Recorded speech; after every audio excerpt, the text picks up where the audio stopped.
Catch and fire. It's on the... He made it! Oh my God! Wow! Greetings everybody and welcome to Platt Arena. I'm Ryan Walker. This is Carson Watkins. We got a special matchup for you guys tonight. Men's basketball team is back at Platt Arena. We got Indiana Tech with your host, Huntington University.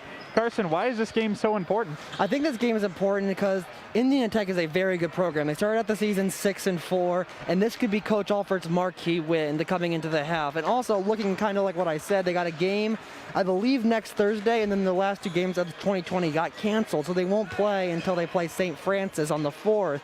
So they're going to have to make sure they stay brushed up, and a marquee win could really help them going into the break. Right, and one of those 4 losses was to Indiana Wesleyan, who they played really tough, and this is a Forrester team that just got kind of embarrassed against the Cougars last Saturday. So, Carson, without further ado, we're going to talk about our player to watch. Who is that, Carson? For Indiana Tech, we're going to look at Rod Stein. Rod Stein had a great game against St. Francis, 19 points, 9 rebounds. He led the team in scoring. So the Foresters got to watch out. You know, those 19 points, they don't just come easily for every player. That's right, Carson. And for Huntington, we got a player that balled out last game at Indiana Wesleyan and the loss to the Cougars. Carson, who is that? I believe that is Caleb Middlesworth. Caleb Middlesworth had a great game. We're really happy to see him kind of, you know, getting that starting role, working quite hard. He had 27 points last game, but kind of like what you said, the Wildcats just kind of knew what they were doing. You don't get to be the #1 team in the country just by showing up, and they prove it week in and week out.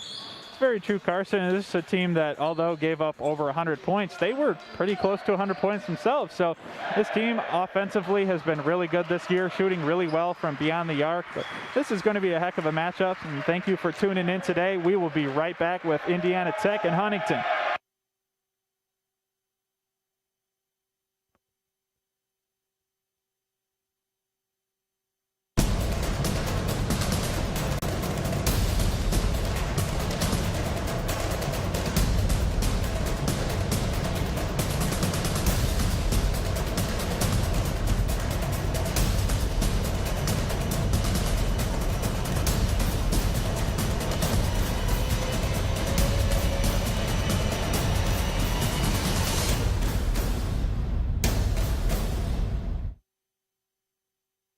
Bippa State Bank is a cornerstone of the community.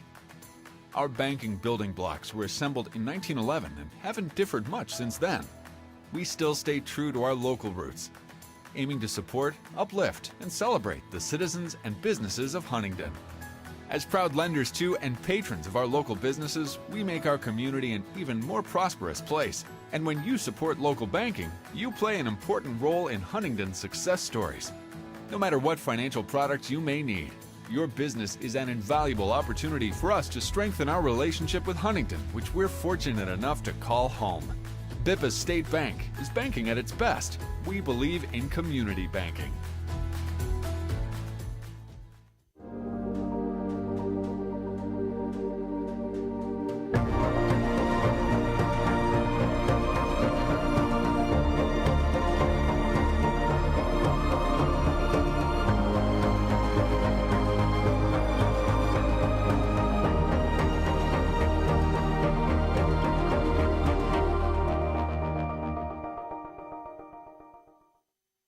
This is how we like to do it.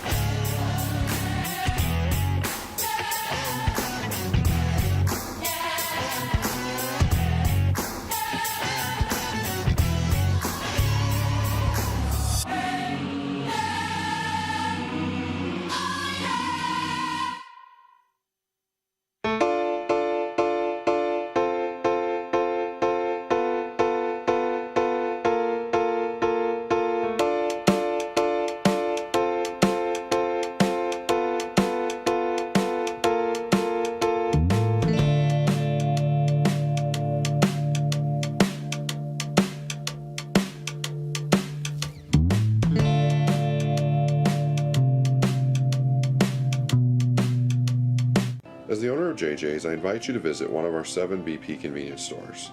And when you do, I expect you will experience hometown excellence in the cleanest and friendliest convenience stores in your community. Please also consider visiting JJ Java for the best cup of coffee in town, or JJ's Pit Stop for a quick, no appointment necessary professional oil change.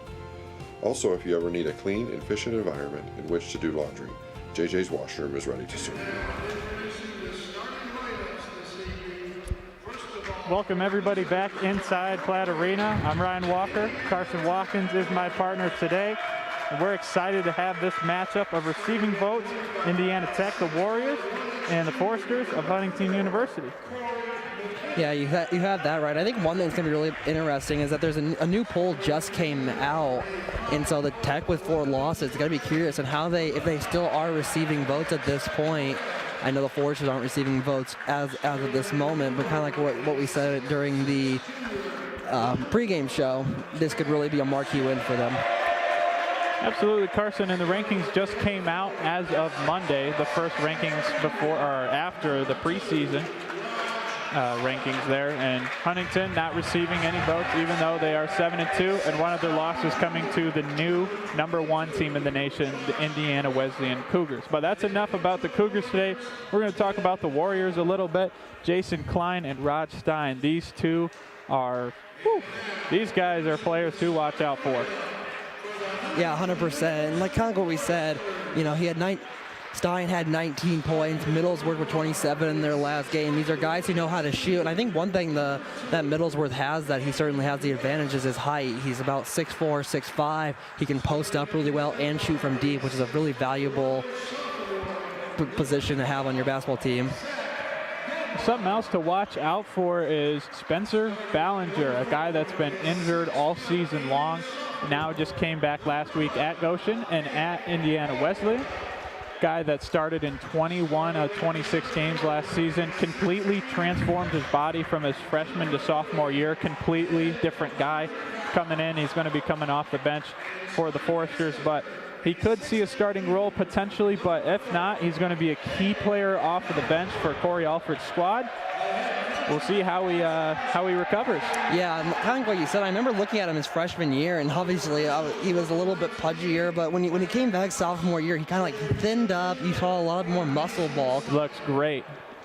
New haircut too. That was one that took me most by surprise. He grew his hair out. Yeah, he came back. He was tanner. He had longer hair. I was like, what the heck's going on? It's like somebody put him in a machine or something. He came out a lot stronger and faster. Captain America style, apparently. Mm-hmm. Had a couple highlight dunks too. He had one during the Nespros Classic last year. I remember it really well. He had a fast break, and he just went up one-handed and slammed it down. And Platt Arena was about full that night. Obviously, Platt Arena not too full tonight, but the crowd went wild. Yeah, we had some cardboard cutouts for the women's game last Saturday. It seems like those are gone now. So we only got a couple of fans here, which are a couple of student workers. Us two up here, the benches. That's about it. That's all. But without further ado, we have a tip. That one will go out of bounds in possession of the Foresters.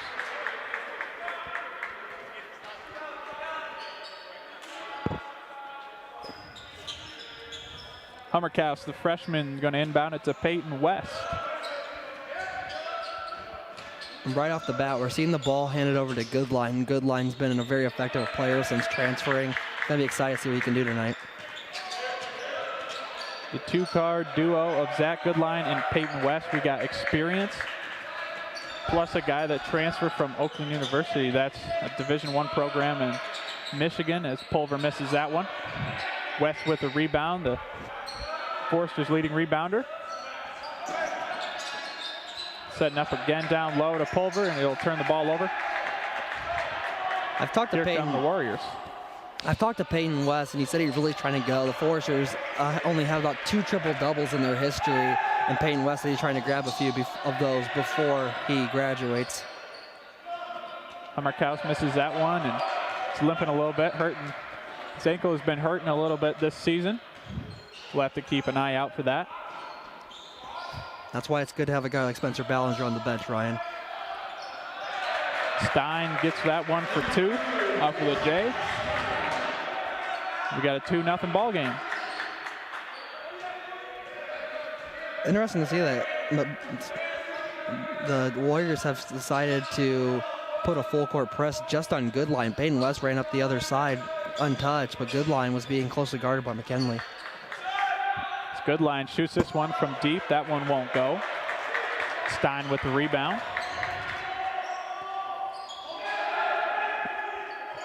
Warriors will settle it down here.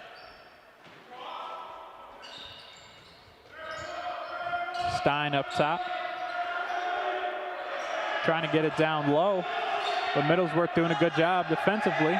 7 seconds on the shot clock. McKinney will drive into the lane, just missing that one, but the offensive rebound will go for the Warriors. Warriors will settle it down here again.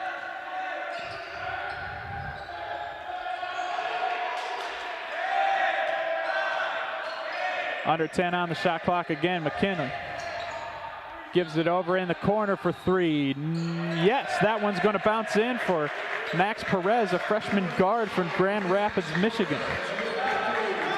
Interesting enough, this might just be a really early offensive possession that is much needed for the Foresters. Right now, they're 0 for 3 from the field and 0 for 3 from deep, obviously having no points on the board yet. But that's something that really plagued them against teams like Mount Vernon and Indiana Wesleyan. They only shot 18% from 3 against the Mount Vernon Cougars, and they lost on a buzzer beater.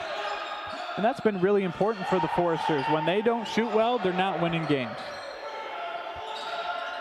Something to keep watch for tonight. Good move there, but a turnover as Zach Goodline picks this one up. On a fast break, making some moves. Won't find the basket though, and Peyton West will reset the offense.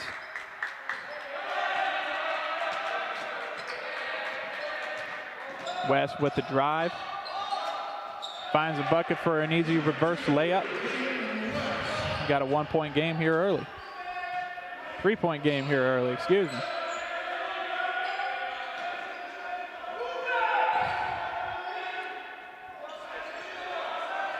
Warriors will get it up top. Trying to get it down low to Josh Klein. First team all WAC last season. That one won't go for the Warriors from deep. You know, Indiana Tech is one of the premier programs in the Wolverine Hoosier Athletic Conference.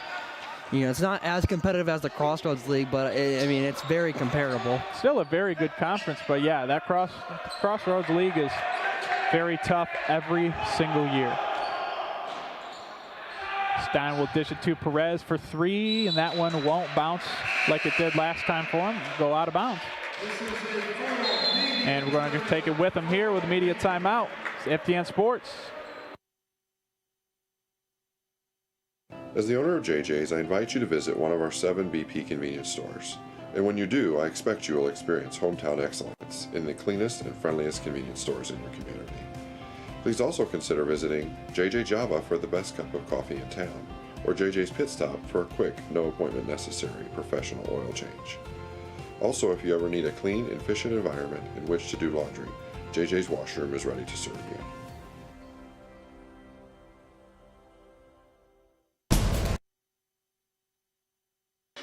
Welcome back inside Platt Arena. Got a little bit of a slow offensive start here, Carson. Yeah, early, only 7 points combined, 5 of them coming for the Warriors early, and the only 2 coming from that behind the back layup from Peyton West, and Peyton West is leading right now in scoring and rebounds. But right now the Foresters 0 for 4 from deep. I bet Coach Alford's kind of, you know, that has to be a little bit of a contingency point inside the huddle right now. It's not like they're bad shots to take. Most of them are pretty much open. They're just having trouble finding the bottom of the net. Once they start seeing that ball fall through the net, it seems to start to pick up with every team that just needs to get it going from beyond the arc.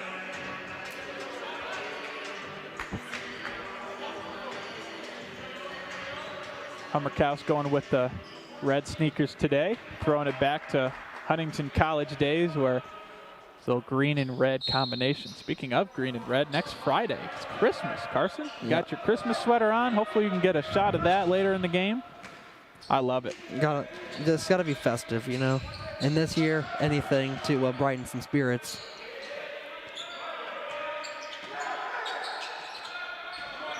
West looking for a drive. He's going to get that one through. Another reverse layup. Right now, all of Huntington's points coming from the reverse layups to Peyton West. Peyton West took a hard charge there. It's a good play there by Peyton West. Taking one for the team.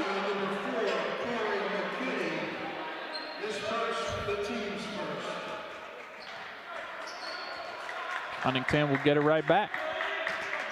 Peyton West controlling the offense. And we've got a charge going the other way. That'll be on Middlesworth.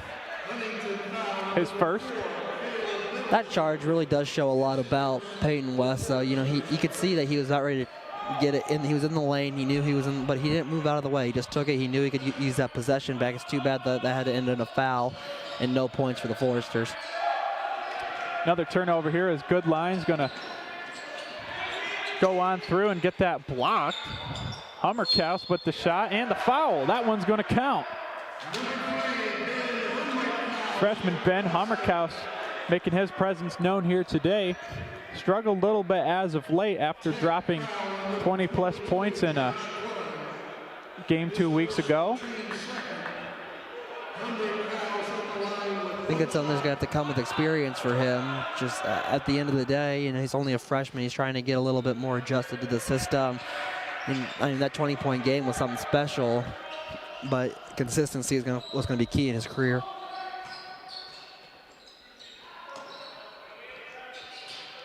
Perez drives. Foresters defense clamping down as Klein will go through Middlesworth and get a 2 there. Klein, again, the first team all WAC last year. Very versatile big man. Goodline's going to fire that one, and that's good. And now we get the offense that we thought we were going to get early, Ryan. Like I said, once you see that first one fall, others will come. McKinney looking for something, picks up his dribble. Stein driving through. Throw it over to Perez, and that one's good. Perez has shot that from the corner 3 times tonight already. It's 2 for 3. It's all knotted up at 10 here. Goodline on the drive, no look pass. Pulver not ready for it though as it goes out of bounds. That's kind of the problem with the no-look pass sometimes. You see it a lot, and when it goes through, it's really impressive. But when your teammate sees your eyes move and then tries to, you know, maybe pick up a pick or something, and then the ball just slips to their hand, it's a waste of possession, trying to be a little bit too stylish. Smith at the top, will give it to McKinney on the jump shot. That one won't fall, and Spencer Ballinger gets out there. Turnover for Ben Hummerkaus here. And that's exactly what you get from Spencer Ballinger right there. And just missed that tough layup from Pulver. And here comes the Warriors. Get it down to Stein on the assist from Jerry Luciani. I think one thing to mention is the Foresters aren't a team that play from behind really well. They were down 32-15 early against the Wildcats, and they were outscored pretty early, and that really what could have doomed against the Wildcats there in Marion. Foresters need to do a better job at taking care of the ball. They had much more turnovers than assists last game at Indiana Wesleyan in the loss. Goodline's going to shoot that one from deep, just missing that one. Rebound to the Warriors. Here comes Stein. Stein will get it back. Powerful drive and airballs that one. Foresters will retain possession.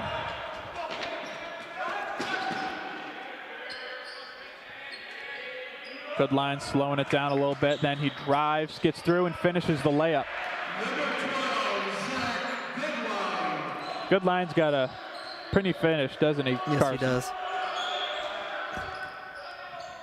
Stein with a no-look pass down to his buddy Josh Klein. These two are a very dynamic duo for the Warriors. Something that the Foresters are going to have a hard time defending tonight.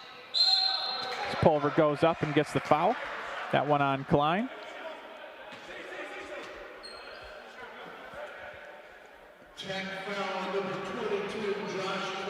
It'll be Klein's second early on here in the first half. Got to watch those fouls early. You don't want to get in a situation where the Foresters get bonuses, especially with such a team that can shoot from the line really well. Pulver makes the first. 63% on the season for Pulver. From Huntington, Indiana. Attended Huntington North High School.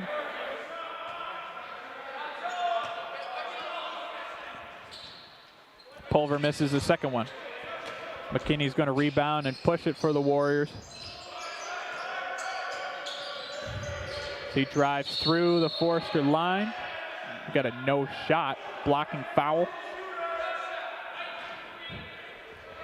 That one's going to be on Hummerkaus.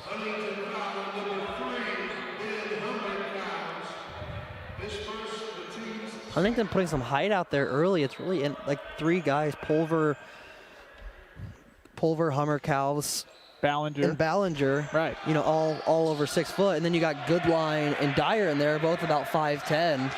Definitely an interesting balance on how they're going to use that around the perimeter and inside. It's going to be interesting to see what Coach Alford, with his personnel, decides to use. As Goodline drives through, and he's going to get an and one. Luciani putting his hands up, saying, I didn't do that.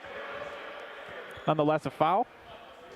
Goodline's going to go for an old-fashioned three here.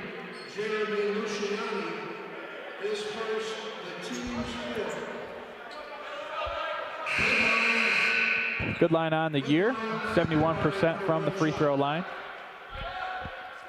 As Middlesworth comes back in.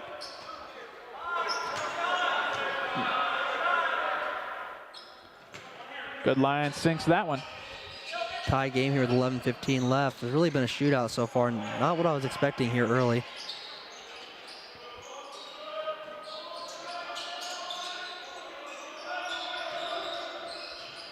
Smith will take this one and going to call a foul. See who that's on. It's going to be Ballinger. His first home game since last season, out with an injury. Good to see him back, starting 21 games for the Foresters last year before the season ultimately canceled.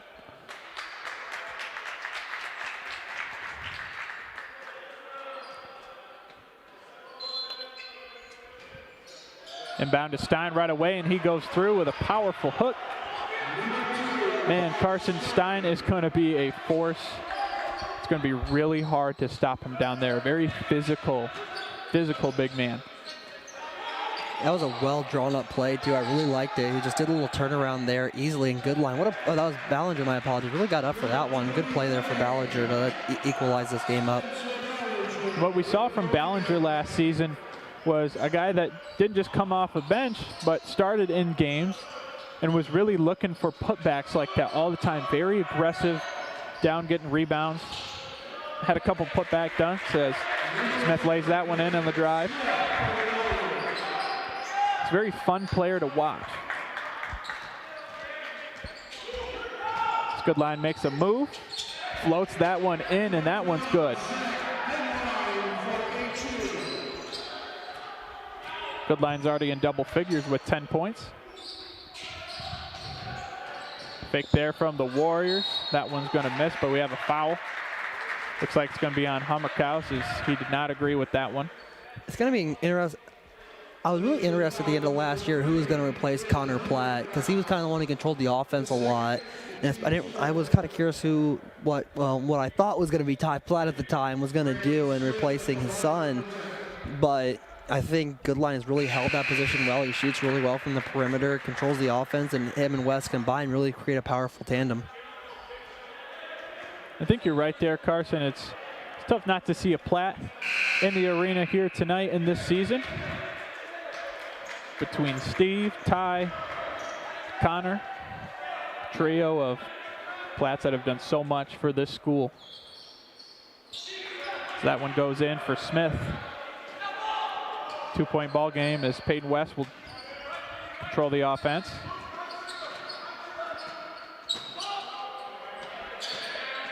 They seem to be really locking down on Caleb Millsworth, who had a season-high 27 points in the loss to the Cougars last Saturday. Dyer with a fake, and he hits that one. Gives the Foresters the lead early.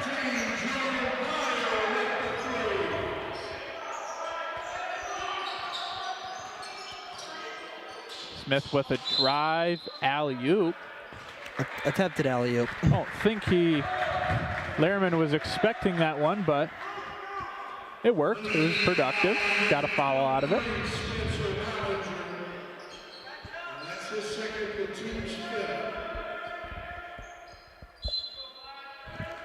Smith to inbound.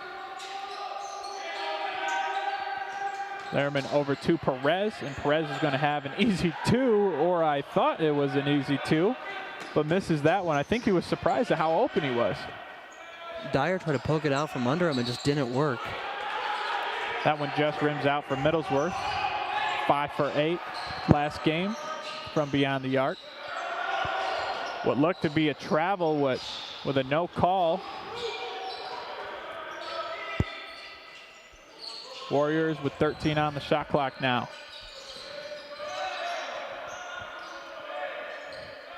Perez with a good pass over to Lehrman. Makes a move and drives through, and he makes it with the foul. That gives the Foresters 6 here early. They cannot foul again, or else they'll just keep sending the Warriors to the line.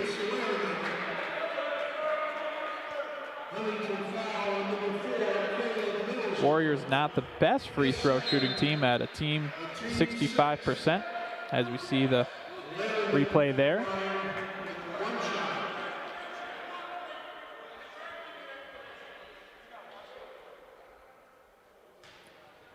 Lehrman on the year is 42% from the line.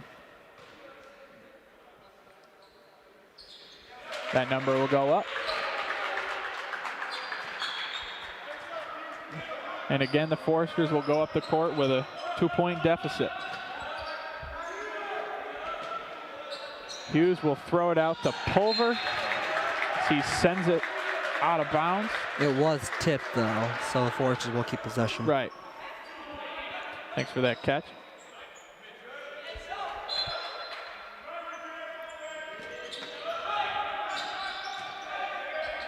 West will give it to Pulver. Picking up his dribble. West is going to fire from deep, and he hits that one. Perfect shot there from West. That one was high in the air, but goes through for Huntington as they take a 1-point lead.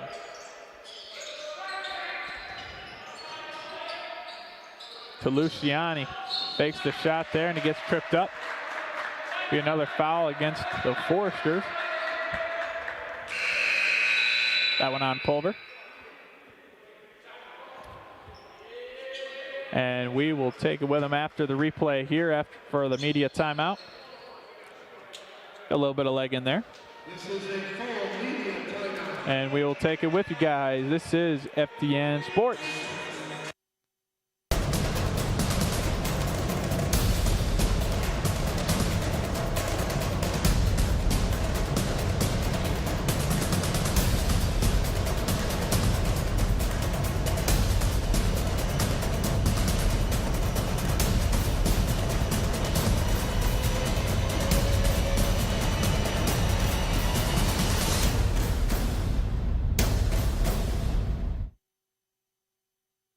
Bippa State Bank is a cornerstone of the community.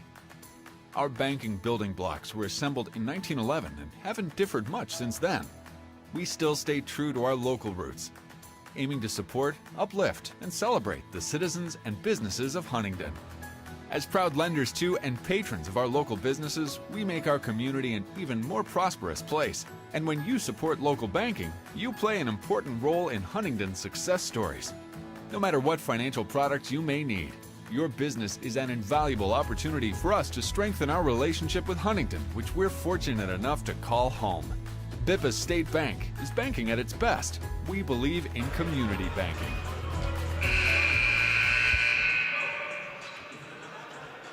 Welcome back to Platt Arena.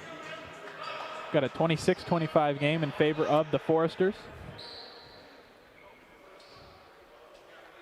Foresters in the bonus with 7:54 remaining. That's going to be huge coming up. Luciani's going to be at the line. And to your point, Carson, Foresters already have 7 fouls. We got 8 minutes left. Looks like a problem to me. It's a huge problem. Well, it depends on who you're a fan of. That's the real thing. If you're a Forester fan, this is a enormous problem. If you're a Warrior fan, you're like, oh, sweet. Free shots. Warrior fans are saying, yeah, that's a good thing. What are you talking about, a problem? No problem. It's all about perspective, Ryan. Both of them were good there. Luciani will make 2 and then sit on the bench. Putting in some good minutes. And good line again. Like you said before, Carson is going to be getting some full court pressure from the Warriors. Interesting strategy. Pulver's getting some trouble there from Stein. Over to Hughes. Trying to be strong with it, but Warriors doing a good job defensively. Goodline steps back and just misses that one. The Warriors are going to foul. That's on number 12, Jeremy Davison. Redshirt sophomore from Leo High School right here in Fort Wayne, Indiana.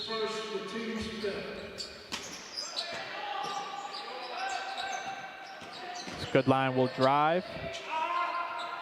Makes a move and gets it to go again. Carson Goodline is just frustrating to defend when he's down near the basket. Oh, 100%. He's frustrating to defend everywhere. I mean, he can shoot well from the perimeter. Even with his size, he's not, like I said, he's not the biggest guy on the court, but he knows how to be in the paint. He has a great vertical, if I do say so myself. Yeah. Very smooth. As Pulver gets the block there. Warriors will take this one and off the backboard. They'll retain possession. And Stein will get the foul. And misses that one. He wanted that one to go through. But again, another foul, Carson. Only Pulver's second of the night, but those are adding up pretty quickly. His second, the team's team. Hummerkaus and Middlesworth with 2 of each as they sit the bench. 2 guys that really can't afford to have out. Stein will miss that one. See on the replay here, yep. Pretty easy call there. Pulver going for the fake. Stein smartly going up with him.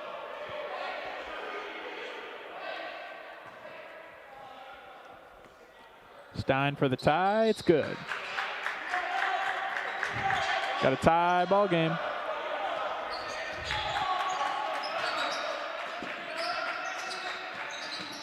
Dyer fakes that one, drives through the Ballinger.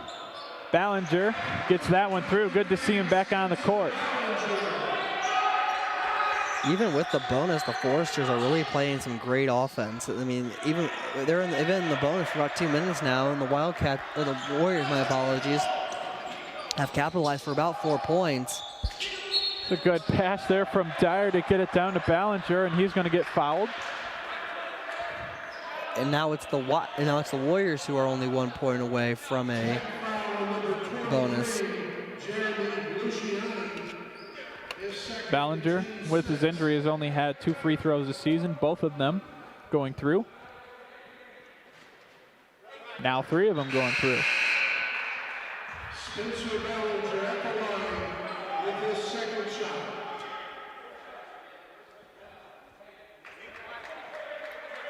Yeah, definitely got a little bit of arm there. It was a good pass by Dyer, just a little bit too forward. He had to grab it. Got a little bump.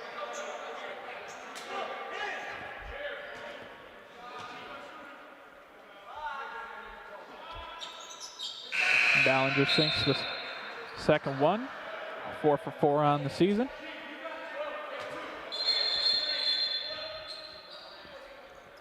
We have a whistle here. Official's going to talk something over. They're going to head to the scores table.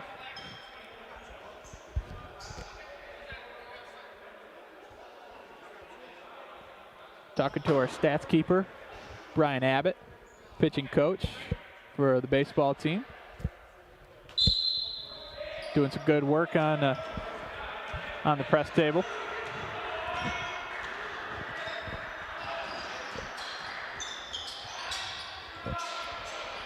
Here come the Warriors. Perez going to try to make a move, and it's going to bounce off the leg of a defender there, and the Foresters get it back on the turnover. Hughes is going to take the three, bounces off the iron, and back into Rod Stein's hands. Hughes is a great three-point shooter, and the Forest, he's getting a lot of minutes coming into his last year of play here, I believe, at HU. Yeah, Hughes is a guy that's going to come off the bench and provide a very interesting spark. He doesn't look like a guy that's going to be able to shoot from outside, but he definitely can, and he's a very powerful guy underneath as well. Steyer makes a move going through. Just missing that one, and that rebound is going to go to Smith. Stein going to drive and loses that one on his own power, so the Foresters will retain possession. And another turnover here from the Warriors. They've got 8 total now.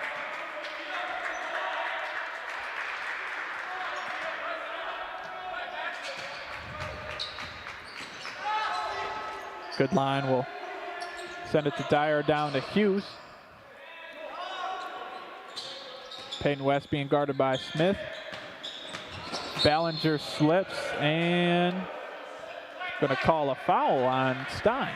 And that's the bonus for the Foresters. Foresters really played great with that bonus. I mean, they went through 4 minutes with only 1 foul. I'm not sure what happened there. It looked like Ballinger slipped under his own power, but the officials saw something else. You know what that means when somebody slips on the floor, Carson, don't you? Mop shot. Mop shot. Take a look at the replay here. Yeah, it looked like he slipped on his own power. I'm not sure. You can see the bench. A lot of guys kind of put their hands on their head. Yeah. Exacerbated.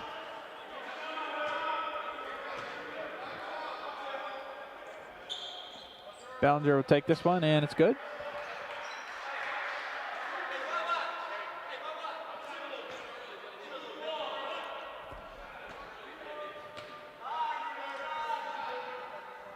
Number 2 from Ballinger is good as well.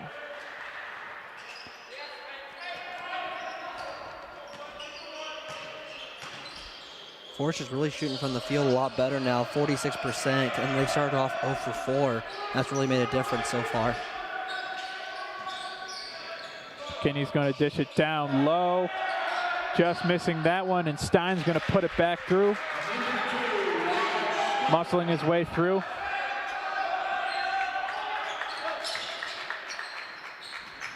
Good line with a couple crossovers. Some shifty moves down and gets a foul. One thing to mention, the Forest is still struggling from beyond the arc a little bit, only 3 for 11 so far. Not hurting them too bad, but certainly have to be careful.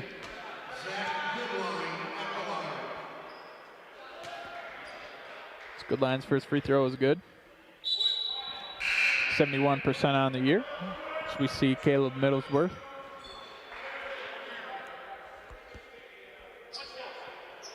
Good line in Middlesworth, both at 17.7 points per game.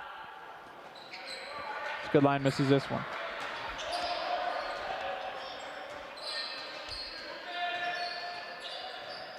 Awkward screen there from the Warriors. That was Smith. Peyton West really had to kind of shimmy around him.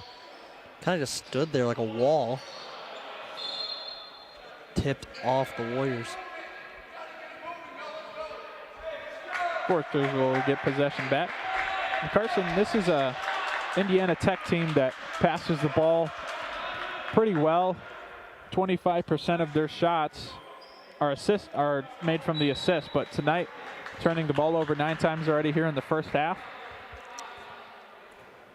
It's going to be a key factor towards the end of the game here. Yeah, not something you see every day, to say the least.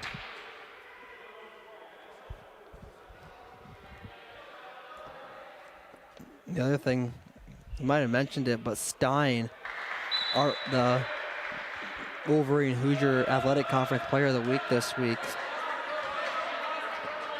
And we can see why.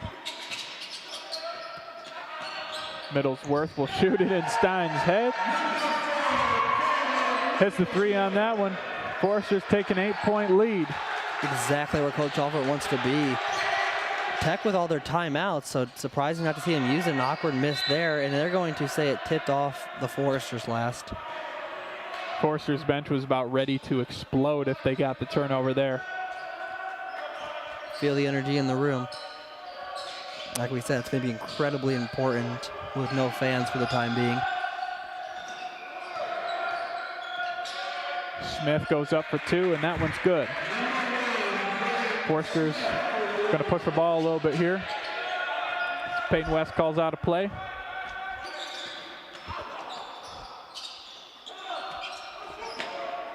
Ballinger will turn this one over to McKinney, and McKinney going to throw this one down low, and shifty move, but missed and put it back in. That's Jeremy Luciani, sophomore from Grand Rapids, Marshall. Good line, finds Ballinger, and a beautiful dish. All the Warriors were looking towards the other side of the court. Perfect pass.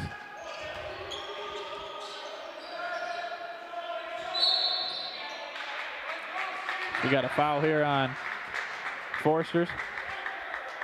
Just one shy of the double bonus.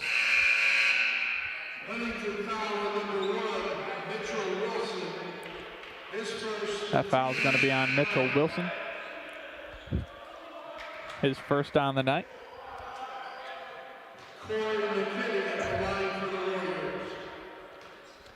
Another thing to mention is that the Warriors played in the WAC Crossroads League Challenge, and they went 1-1 that weekend, beating the Spring Arbor Cougars 77-63, but losing to the Wildcats 88-97. But the Wildcats have had some time to develop since then. Yeah, I think we'll give it to them there. Middlesworth creates an open shot, and that one will be nothing but net.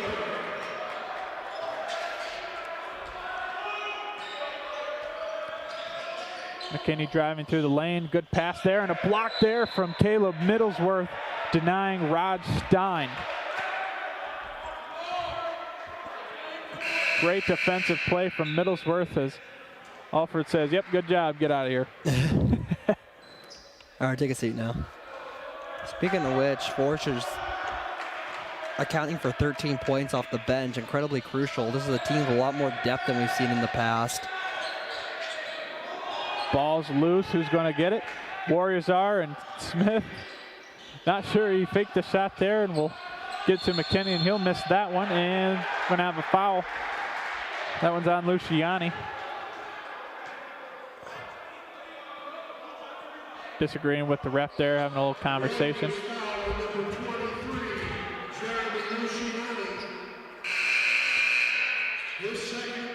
And that's going to force the Foresters to the charity stripe. 9 fouls for each team, an incredibly physical game so far. Hughes playing in a lot of important minutes tonight. Playing very well in a bench role where Middlesworth and Hummer-Kaus have a couple fouls each.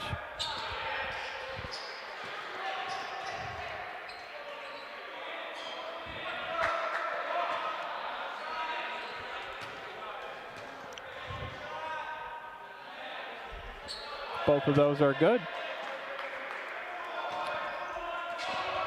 10-point lead for the Foresters with a little under 2 minutes to go. Perez fakes the shot. Reach out. And that one's going to be a slam for the Warriors. Great passing there. Lucas Lehrman slams it home, and he's letting them know. Love to see energy like that from the players. Again, a really good passing team. Indiana Tech is as they get this turnover. Stein's going to drive through, and that foul's going to be on Hughes, and one. Hughes got a lot of skin there. I think he might have even got a little bit of... Looks like we might have a flagrant foul coming up here, Carson. I think we got a flagrant 1 foul coming to the Foresters. We look there, and I think we're going to have to agree with that one. He whacked them pretty hard with intent. Now, for those who you don't know, flagrant foul means that a player definitely intentionally meant to foul a player, like we saw there from Hughes. I couldn't tell if he was trying to go for the block or not. That was the thing. First one up and no good. I'm not sure what Hughes was thinking. Sometimes you just got to let that one go. That's kind of the problem. You know, if he would have blocked that, he would have had a hero complex. Right. But stopping the breakaway. Forster bench letting him hear it, knowing that he just missed 2 free shots and no one around him.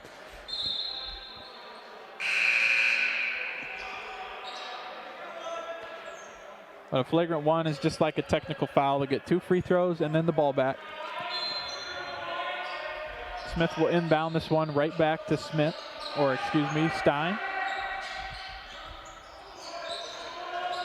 Stein, who created that turnover, gives it up to McKinney. You know, that really was a huge missed opportunity for Stein. You know, I'd hate to dwell on it, but I mean, you just cost 2. I mean, you could have cost upwards of 5 points here. That one's going to hit the backboard. No rim there. Shot clock goes out, and the Foresters will get possession back. And they'll take a timeout. Just 51 seconds left here. And we'll take it with you guys. This is FDN Sports.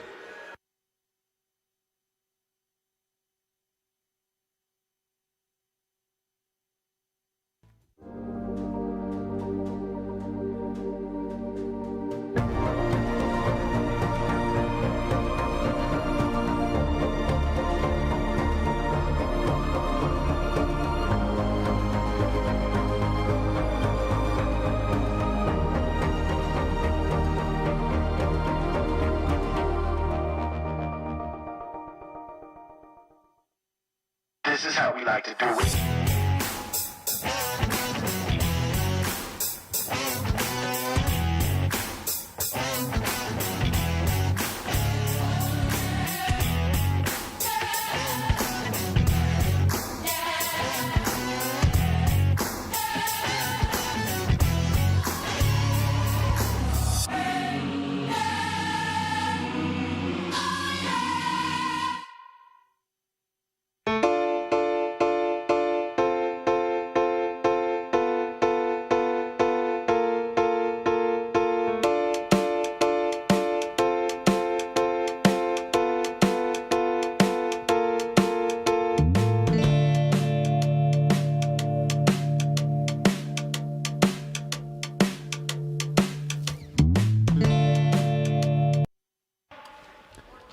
Welcome back to Platt Arena. We got under a minute left here.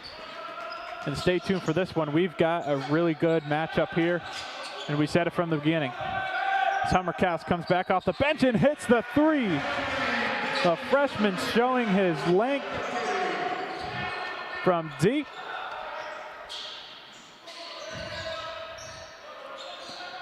See how the Warriors respond. Stein's going to just miss that one, and the Foresters are going to have a chance to take the last shot here. Shot clock is off. 10 seconds. Good line. Will drive. West is going to take this one. Just miss it. Stein with a rebound. Gets it to Hummerkaus on the turnover and no shot, unaware of the time. It's going to be 47-38 at the half. We'll have a halftime report coming up here for you guys. Stay tuned. This is going to be a fun ending to this one. This is FDN Sports.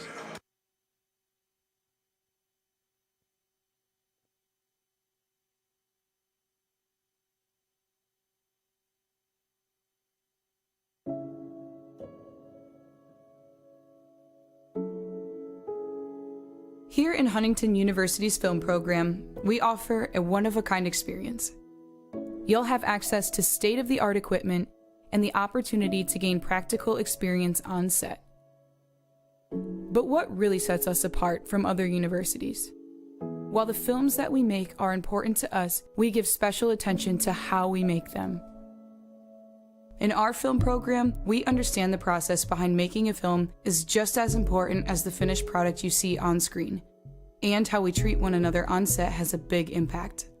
Which is why our program is part of the Kinema Commonwealth, a group of filmmakers dedicated to creating an environment of mutual respect that values individual artists over the bottom line.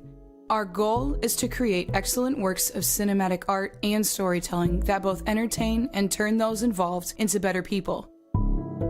We hold to 3 community values that make up the Kinema Manifesto. The first is respect for the individual, in which the time, energy, resources, and personal well-being of the artist are shown full respect.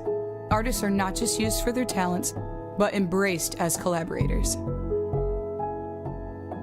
The second is respect for the community, where the natural environment, the local community, and the audience are all treated with the utmost care and respect.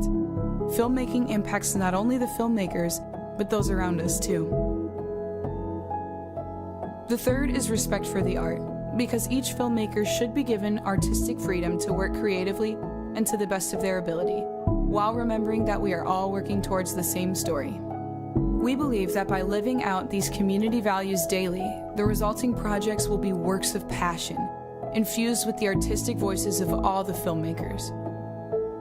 Our hope is that our students will not only practice these values during their 4 years here, but that they will take them into the professional industry and over time, revolutionize the way films are made in the United States and the rest of the world.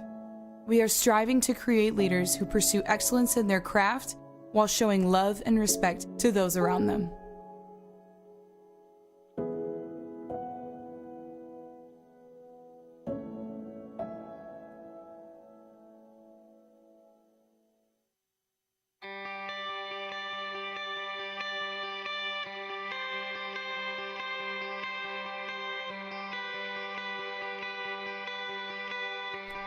What does it mean to impact your community? As a broadcast media major at Huntington University, you'll explore that question and uncover the heart of storytelling. Tell real-life stories of the world around you from day one and uncover why it matters to the campus, community, and beyond. It could be in our live TV studio through our award-winning newscast, broadcasting home athletic events, or running HU's very own radio station. You'll have the opportunity to use industry-standard equipment from 4K cameras to instant replay to better prepare you for a future career. In addition to foundational courses, you'll have the chance to specialize in church media, corporate media, news, or marketing and sales. Or spend your last summer interning in one of America's largest cities, Phoenix, Arizona. In this one-of-a-kind opportunity, you'll have a home base at Huntington University's Arizona Center for Digital Media as you launch into professional opportunities catered toward your area of interest and enjoy the sunshine in the process. Your professional network begins as soon as you become a forester. Broadcast media majors at HU have a long-standing history of success in the job market. You'll be connected with alumni who have gone before you, not to mention all of your professors have industry experience. You've been given a gift. Why not use it to impact your world for Christ? Huntington University Broadcast Media. Real life stories, real world experiences. Impact your community.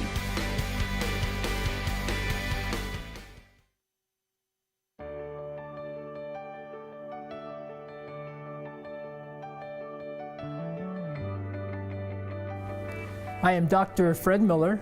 I am the Department Chair of Kinesiology and also an exercise science professor at Huntington University.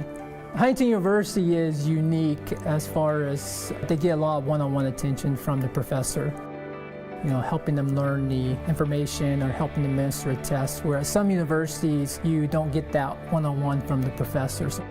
One of our themes focuses is on being a Christian and trying to be a good role model for others. We're here, we really care about the student and want to see that student succeed, not just preparing them for their future career, but also we want to prepare them to be a servant for God. Huntington University, we have a lot of equipment that students will get an opportunity to use and experience. Some of the equipment we have include a bod pod, which is very famous. We also have other interesting equipment that students will get to use. That equipment includes a VO2 Max, a metabolic cart system. There's also a lot of equipment including other health measures. Students will get plenty of opportunity to learn how to use all this equipment, and they will get administering it to other students. Oftentimes, students who get an undergraduate degree in exercise science will go on to physical therapy school, or even they will go on to physician assistant school. And then also another common career path for students is to become a strength conditioning specialist and mainly work with athletes. Exercise science is a degree where students will gain a lot of knowledge about health, but having someone that has the knowledge and experience to help an individual to get fit, to get healthy is important. And students at Huntington University, they learn about knowledge that's credible and that's important for students to have so they can help these individuals.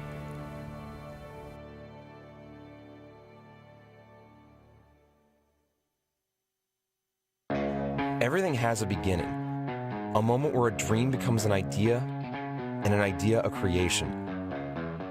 Cutting-edge creators are engaging in the ever-changing medium of digital media. But one thing never changes, and that's story. We are storytellers. Whether it's on set, in the lab, or in the field, we are always looking to understand the heart of society and explore the depths of human nature. The goal is to make captivating, moving narratives that the world will want to view and cherish. But the journey to that goal is vital. Where you learn and how you learn makes all the difference. Every great movie or broadcast has a creative body working behind it. And those artists and technicians had to learn, had to start somewhere. They needed a place to tap into their passions and train in their craft. Digital media is a living, breathing thing, consisting of a network of moving parts. Different skills are necessary for a healthy creative body. Some skills you may not have even heard of yet. And without each of those individual breathing parts, we would look and sound a whole lot like this. We need you. In Huntington University's Digital Media Arts Department, you get your hands on equipment from day one. You don't have to wait a few years to get in the studio or get on a set. In your first year, in your first semester, you'll work in supporting roles on underclassmen projects and even get to develop your own stories. So, you want to operate the Red? We can do that. Want to learn how to use a Cintiq? We got you covered. How about anchoring a live TV studio? Yeah, we got one of those too. You may not have a clear plan in mind, or may not know what your interests are yet, but your years at Huntington are time for self-discovery and to embrace your passions. One thing's for sure, the professors are always a source of encouragement and ongoing advice, who more than anything want to see you succeed and grow in those passions. You may be missing home, but rest assured, you always have a family to turn to in this department. Not only does the program grow your technical and artistic side, but it also pushes you to seek truth and grow in your walk with Christ. The power of story itself derives from Jesus. Our artistic skills and visions can be a most meaningful form of worship. The real world starts before that diploma is handed to you. You have opportunities to build up your demo reels, travel for your craft, and work with clients. We prepare you for a life in LA if you choose, possibly a career at DreamWorks, or maybe you work for a professional sports network. Our students are putting out good work and showcasing it to the world. We attend a number of conferences, festivals, and competitions each year. I'll let our awards speak for themselves. And get this, 93% of our graduates are working or in grad school. So this goes out to all the storytellers, dreamers, and artists out there looking for a place to call home the next 4 years while honing their creative minds and skills. So what do you say? Are you in? It's on the... He made it! Oh my God! Welcome back inside Platt Arena. I'm Ryan Walker alongside Carson Watkins. Got to get the fist bump in there. And Carson, we got some energy in this building, kind of a back and forth battle. Huntington went on a late run there, but I'll tell you what, Rod Stein is keeping Indiana Tech in this game. Yeah, right now he has 11 points and 8 rebounds. Kind of like what you said, he's a really versatile player, really plays well in the paint. And I think one thing really is this game has been so physical. Combined, I think 21, 22 fouls in that first half, really making a huge difference for both squads. Making it really just awkward. Like every little, it seemed like sometimes like big fouls were called, little fouls were called. There was really no consistency, if you will, and I think that really played an effect. But I think Indiana Tech really bungled a couple opportunities. You know, that flagrant foul, handful of bonuses, and they just couldn't capitalize on. I think that's going to be huge now that they're down 9 going into the second half. Right, and the Foresters are in foul trouble, so we're seeing a lot of minutes from Spencer Ballinger in his 3rd game back off of injury. Seeing a lot of Wyatt Hughes playing some really good minutes, but you're losing Ben Hummerkaus and Caleb Middlesworth, 2 of your top scorers this year. That's kind of a problem. So, guy that's kind of stepping up for Huntington is the guy who's always stepping up for Huntington, and that's Zach Goodline. Yeah, Zach Goodline has 13 points so far. Nothing that you don't expect out of him. It's just kind of common nature at this point.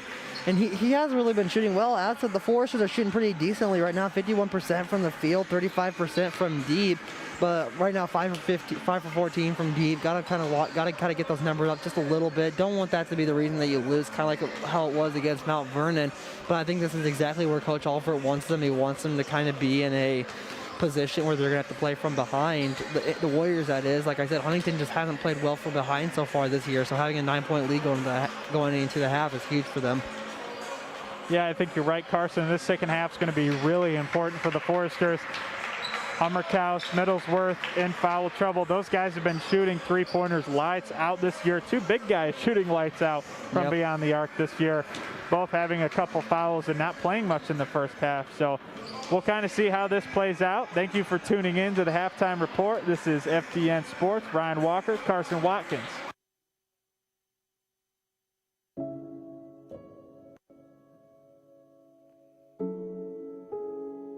Here in Huntington University's film program, we offer a one-of-a-kind experience. You'll have access to state-of-the-art equipment and the opportunity to gain practical experience on set. But what really sets us apart from other universities?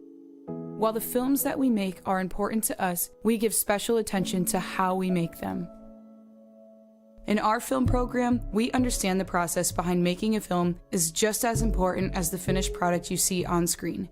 And how we treat one another on set has a big impact. Which is why our program is part of the Kinema Commonwealth, a group of filmmakers dedicated to creating an environment of mutual respect that values individual artists over the bottom line. Our goal is to create excellent works of cinematic art and storytelling that both entertain and turn those involved into better people. We hold to 3 community values that make up the Kinema Manifesto. The first is respect for the individual, in which the time, energy, resources, and personal well-being of the artist are shown full respect. Artists are not just used for their talents, but embraced as collaborators. The second is respect for the community, where the natural environment, the local community, and the audience are all treated with the utmost care and respect. Filmmaking impacts not only the filmmakers, but those around us too.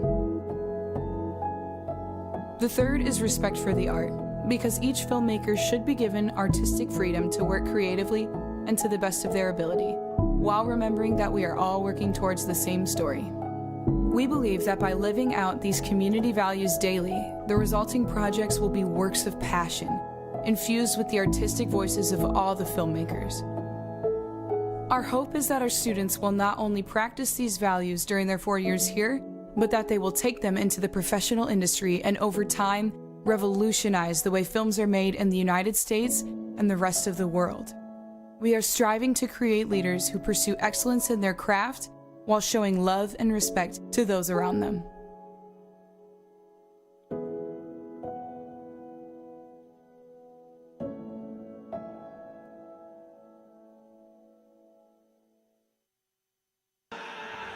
Welcome back inside Platt Arena. We've got Foresters at 47, Indiana Tech Warriors at 38. Carson, we got a fun one here. Yeah, we do, and I think that's kind of, this team is really fun to watch as HU team. They shoot really well. They have a lot of chemistry. I think one thing really last year was just, it was kind of a down year for the Forrester program. You know, there wasn't really a lot of direction. The games were being lost in heartbreaking fashion over and over and over again. And they were just a really young team. It was a team mainly comprised of sophomores and freshmen on the starting lineup, and Connor Platt and Andrew Yoder were the only seniors on the team. So it really was just a very young team. But you can see they developed in the offseason really well, something that you had to worry about with the coronavirus. And I think Coach Alford really played this offseason really well. Right, and that inexperience is helped by Peyton West at the top, and at the bottom, Caleb Middlesworth, and then Zach Goodline coming in, taking control, learning what to do under Greg Campy at Oakland University. As they're going to get a foul there from Forsters, and Perez is going to go to the line to shoot 3 from the stripe. Goodline with a bad foul to start there. Carson, that was the theme of the first half, wasn't it? Oh, yeah. I think, like I said, 21-22 fouls combined, and both teams, I think, ended up in the double bonus, and it was just, I think the players probably figured out how these officials call the game, and it's very obvious that they don't like too much physicality. So I think both teams really have to watch out for that, because it seems like every little thing is being, picked at.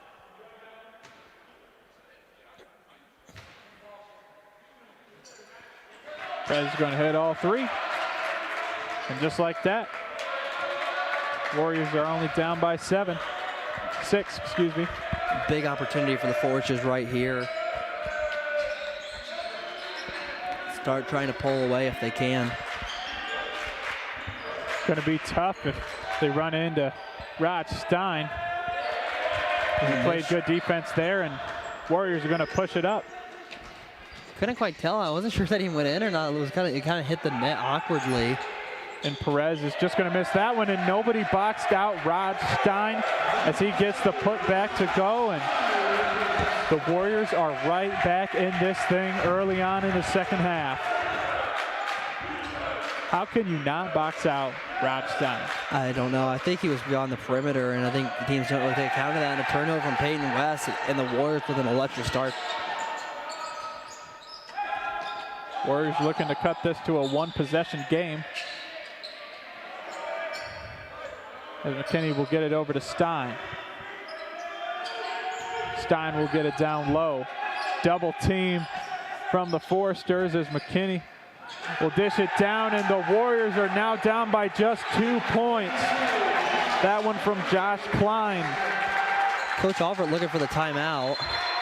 And he's going to get in. Yeah, that's needed. Look at the Warrior bench explode. You could probably hear it on your TV screens at home. Warriors are exploding with energy right now and a complete momentum shift. Carson, give us a couple of those ads. FDN Sports is brought to you by the Huntington University Athletic Department. Fans, we miss you in the bleachers and stands, but you still play a huge part in the Forester athletic story. We need your support, and we need your cheers. If playing sport matter to you in your life, consider becoming a member of the Forester Athletic Club. You can support athletics in general or a specific sport that has significance to you. To learn more, visit huathletics.com. Broadcast is also brought to you by Huntington University. The next steps in Huntington's future began as a dream. It was the vision of a people who believes in the mission of Huntington University and have a passion for its success. With so many dreaming together, the future is now here. It's time to take this vision public and step forward in faith. This $40 million comprehensive campaign will take it to the next level as an institution, impacting the lives of Foresters today, tomorrow, and for years to come. Are you ready to step forward? If so, visit huntington.edu/stepforward.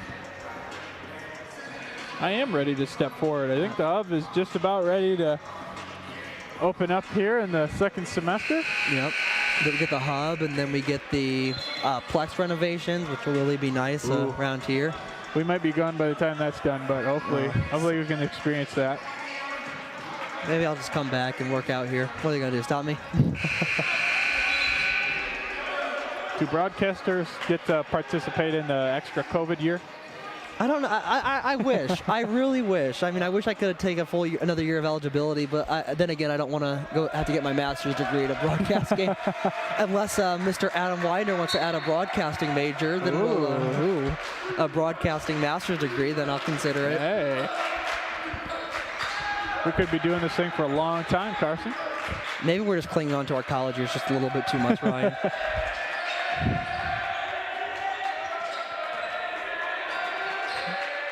The energy is rejuvenized for the Warriors, playing good defense. But Hummerkaus will drive it through and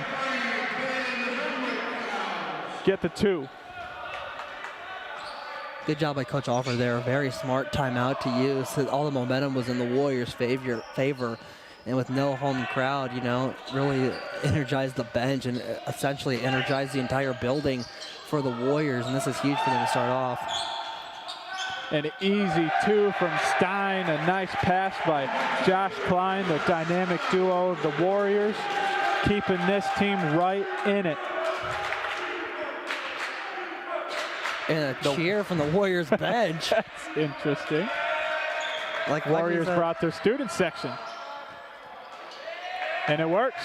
I mean, like we said, you have to create your own energy when you have no fans. Forster's off the turnover. We'll get a 2 there from Pulver.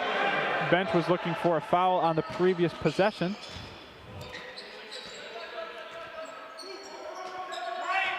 Warriors down by 4 now. Perez will give it to McKinney. And through a screen will take the jump shot, and it just rims out. Rebound to Peyton West. Good line looking for the shot. Goes through and in. It's that vertical. I said it right there. That vertical is so special. He's just able to float up there and do whatever he wants with it with his hands. Such a strong finisher and a smart finisher for the Forsters. Very important. We've seen a couple of those today. We got a foul on Hummerkaus. That'll be his 3rd. That's important to watch out for. See if Alford takes him out of there. Doesn't look like he will. But he has to be really careful from now on. Very cautious.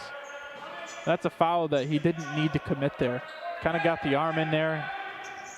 That's a problem with the reach-in foul. Sometimes it's just like you're going for the steal. It's really kind of picky. It's kinds of a defense from official to official, too. Perez over to Stein. Stein with a powerful pass over to Smith, and he just misses that one at the buzzer.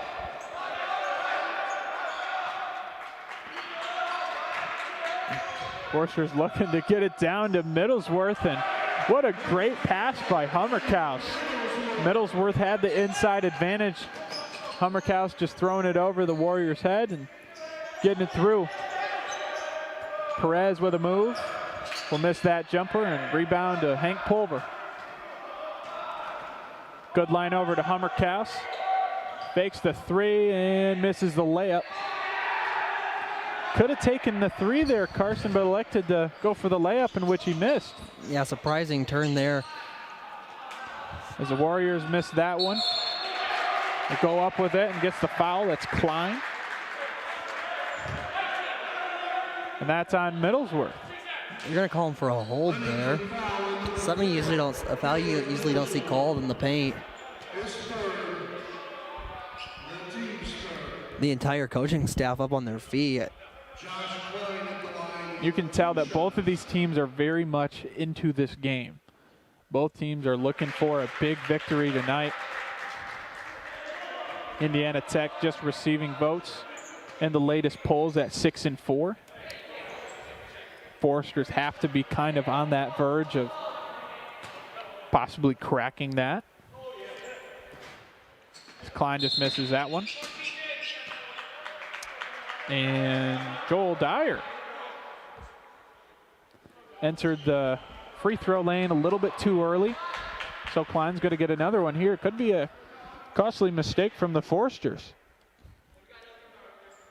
And Klein's going to take advantage.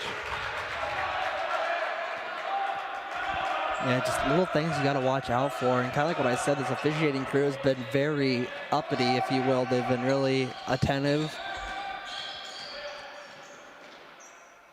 Dyer looks down to Pulver, and he misses that one as well. Pulver with just a really awkward block. Alley-oop, and that one's going to go through for Smith. What a pass from McKinney. Kind of like what you said, looking for that marquee win. Right now, the Foresters are in 4th place in the Crossroads League, Ryan. That's the highest they've been my 3 years here at HU.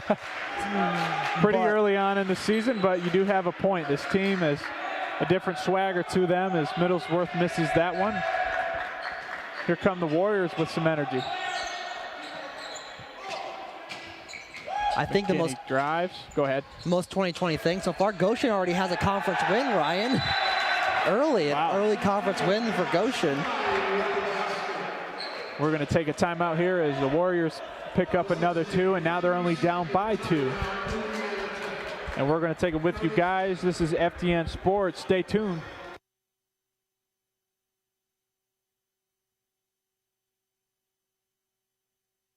As the owner of JJ's, I invite you to visit one of our 7 BP convenience stores. And when you do, I expect you will experience hometown excellence in the cleanest and friendliest convenience stores in your community. Please also consider visiting JJ Java for the best cup of coffee in town, or JJ's Pit Stop for a quick, no appointment necessary professional oil change. Also, if you ever need a clean, efficient environment in which to do laundry, JJ's Washroom is ready to serve you.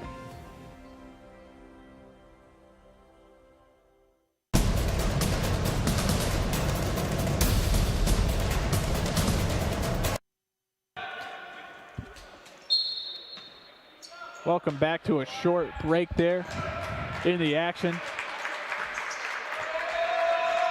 Getting a media timeout in there, and much needed for the Foresters. Is kind of losing momentum here as Goodline drives through, and that one's going to go off the backboard, and Pulver's going to get that one back in.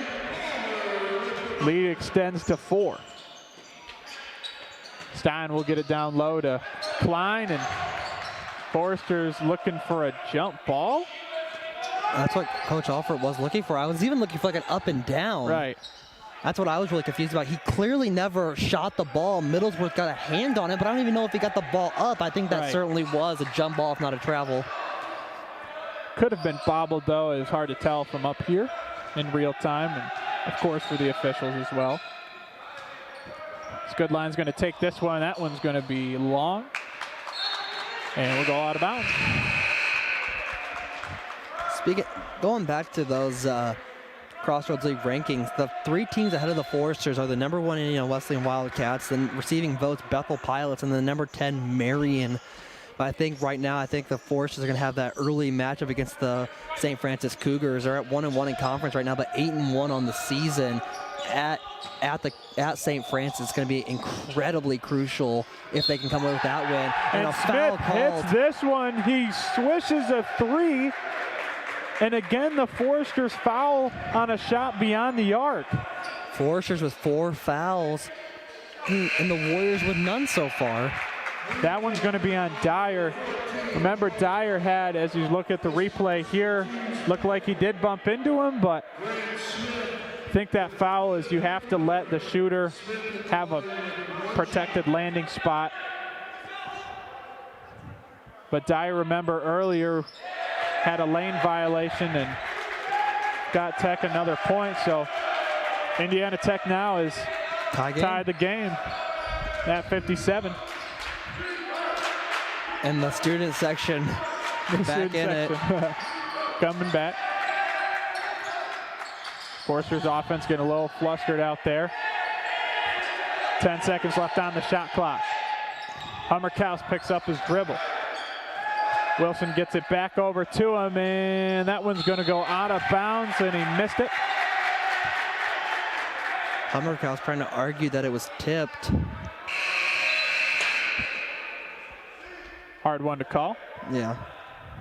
I mean, the ball stayed up in trajectory, so I mean, if it was tipped, it was a very light tip. And now with 12:30 left on the clock, the Warriors are going to have a chance to take the lead on this possession. And for a team that was down 9, Crucial and a beautiful block there by Pulver. What a great block by Hank Pulver. Getting in there and rejecting the Warriors and taking the lead. Something we haven't seen in a while from Indiana Tech is game is tied now. Klein will give it to McKinney. Perez will dish it over to Stein for three, just rimmed out. And the Foresters will now have their chance to take the lead. From an incredibly offensive shootout early, it's going to be crucial if the Foresters start to score a little bit more, especially inside the paint. That one from Pulver just missed. Smith going through on the lay-in, no. And Wilson's got an open lane here as Stein. Oh, that one's going to be blocked by Smith. Wes is going to get fouled on the missed shot there. It looked like Stein was going to just plow right into Mitchell Wilson, but used the fake. But unfortunately for Wilson, Smith comes through and blocks that one. And now Peyton West is at the line.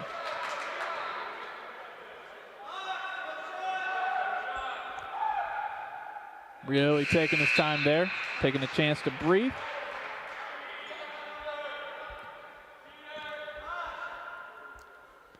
I also got to give credit to Hank Pulver there. What a beautiful read down the court. He grabbed the rebound, immediately saw Wilson on the right side running up the lane. It was just a beautiful.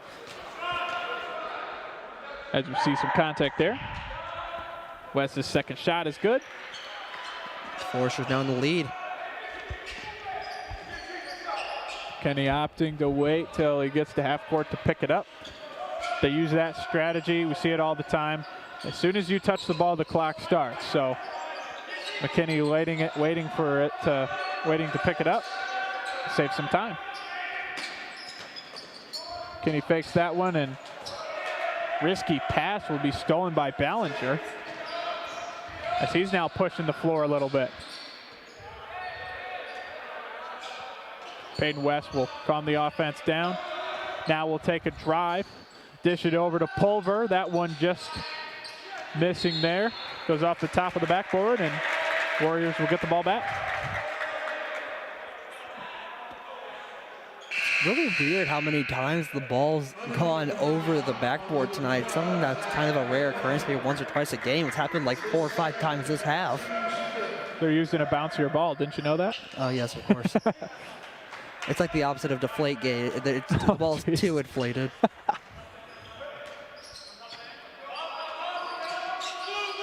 Home court advantage.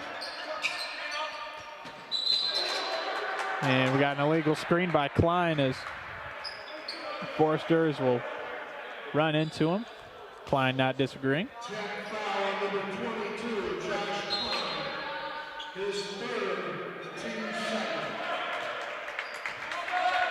Peyton West will settle down the offense here and get something set up. This might be one of the biggest possessions of the night for the Foresters. A points here could make or break this game.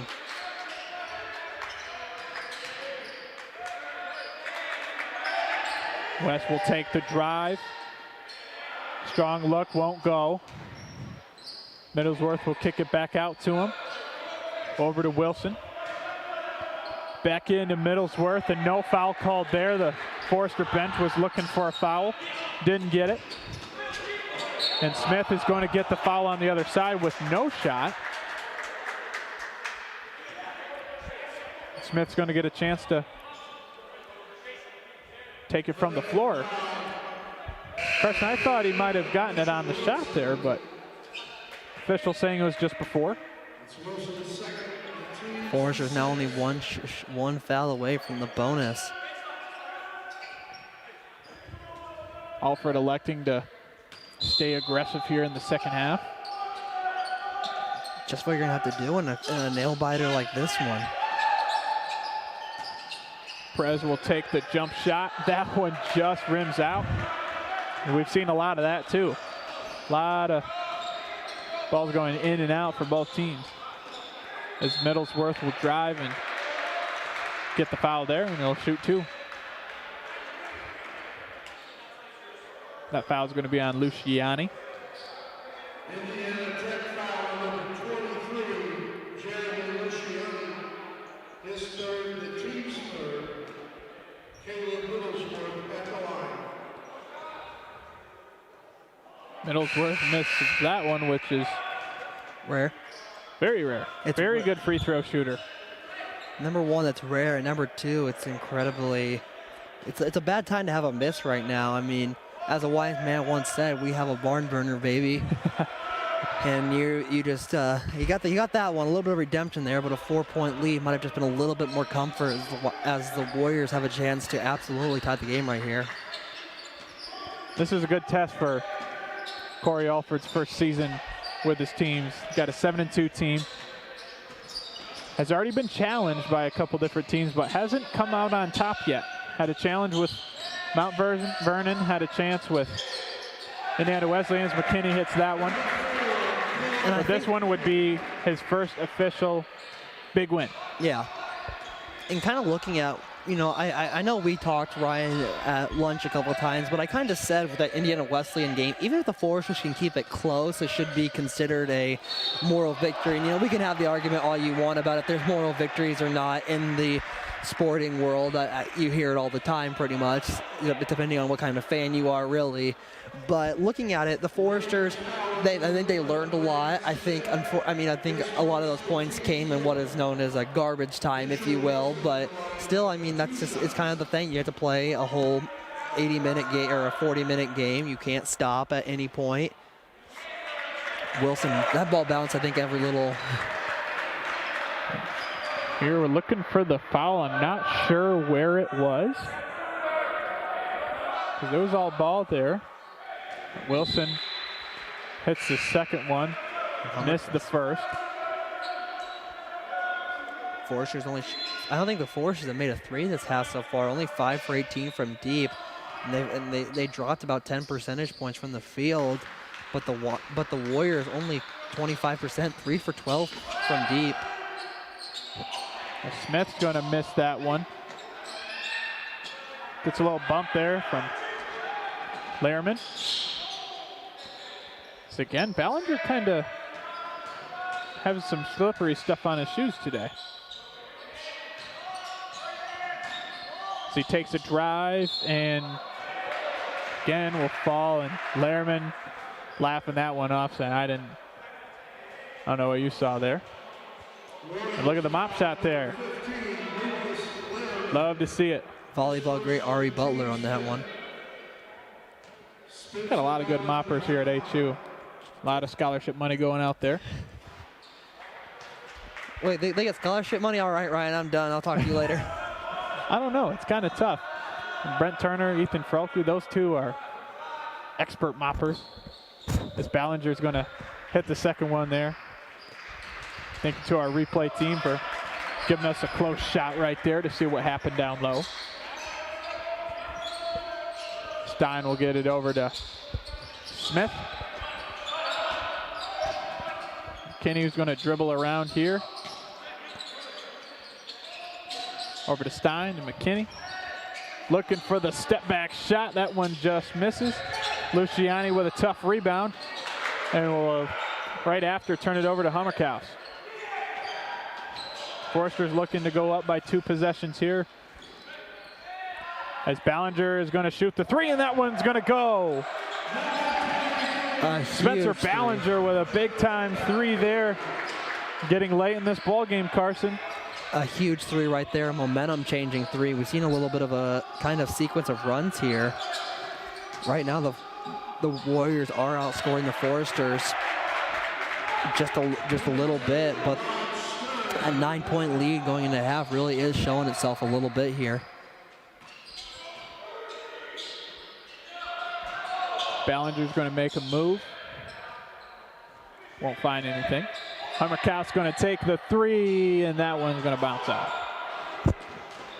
Interesting look there. Not sure if that's the shot that the Foresters wanted. And we got an offensive foul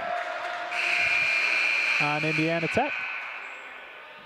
Not sure what we had there. I didn't catch what the officials called, but got a timeout here, and we'll take a look at the replay. I think it was for that shove. I think it was a extension there, right, if I'm not mistaken. Yeah. Could have been. Yeah, well, here's what the huge thing is. The major implications of that foul is that about 4 minutes ago, the Foresters had 4 fouls, and the Warriors had 2, and now we both have 6, and now both teams are only 1 point away, or 1 foul away, my apologies, from a bonus. And in a tight game like that, those bonus are incredibly important. It's going to be really important, Carson, as both teams have gotten to the line to combine 37 times. Both teams shooting under 80%, but still really important. I mean, Tech's had 12 points off of free throws. Huntington's had 15 off of free throws. That's something that's really important to look at throughout a game, especially in a game that's very physical. And ultimately could be the difference in the game, and it could be tonight. Yeah, and especially we'll have to see. I mean, Foresters are shooting 75% from the field on 20 attempts, or from the line, my apologies, and the Warriors are 12 for 17. So, like I said, just a huge balance right here when you're looking at it. Like, that bonus could just be like the difference late in the game. And now no team has a foul to give, so if a team needs to intentionally foul, it's just not going to work for them. That's an interesting point you make there, Carson, and you're absolutely right. When you have to intentionally foul, it's going to end up being 2 free throws instead of just a 1-and-1. We'll see if that will come into play, but right now we've got 7 minutes left. Forster's got a 4-point advantage.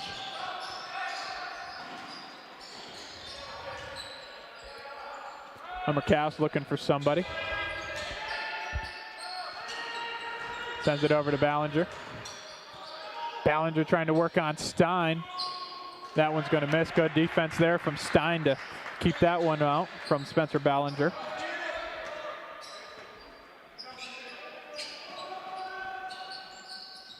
Perez finds Stein, and he's going to drive, get double teamed, and blocked by the Foresters. Good defensive possession, and now they're on a little break here.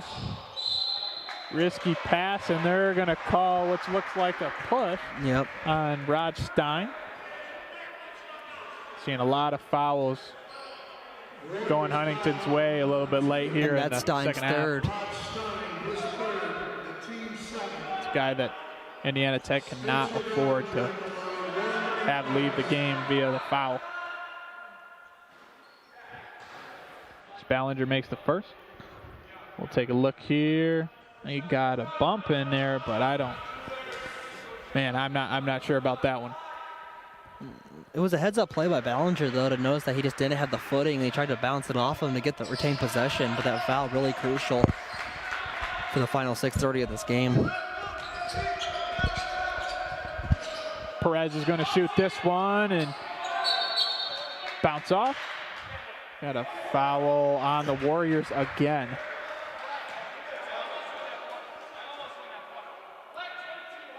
It's going to be on 22 there.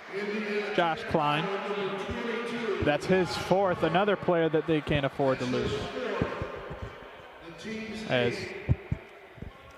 I think at this point you might just have to have him sit down for a few minutes. I mean, if he's going to have to, it looks like this continues, you might need an intentional foul or two. And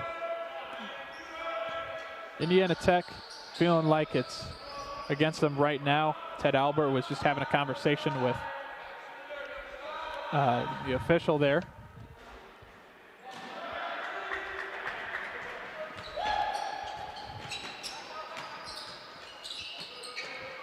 That one's going to be stripped from Stein, but he picks it back up. Looking for somebody to get open here. Still plenty of time left on the shot clock, but Indiana Tech needs to get something going here late in the game. Stein trying to drive through, makes a post move and gets that one in and sets something over to his own bench. Getting some confidence in there. I think the weight on the Warriors as Peyton West gets that one in, and he's in double figures. Peyton West with 11 points, 9 rebounds, and 9 assists. If I'm not mistaken, I think that's a triple-double that he's been wanting. Flirting with it.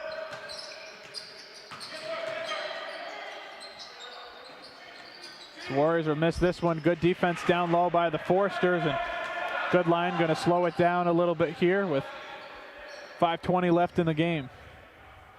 Foresters starting to settle down and really take their time here and try to get a good shot off.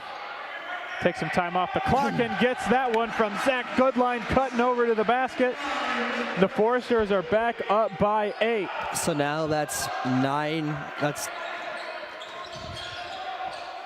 9 rebounds for West, and a handful of assists. And like I said, he's just such an unselfish player, and you see it tonight with, how he's just lighting up the stats board. And that one's going to be an and one from Josh Klein. Peyton West going to pick up the foul. Spencer Ballinger is going to pick up the foul. And the Warriors not quite done yet. Still have a lot of fight left in them. So we're going to take a look at the replay here. Ballinger on Klein here. Getting a little bump in there, not sure. Could be a makeup call. Klein misses the free throw.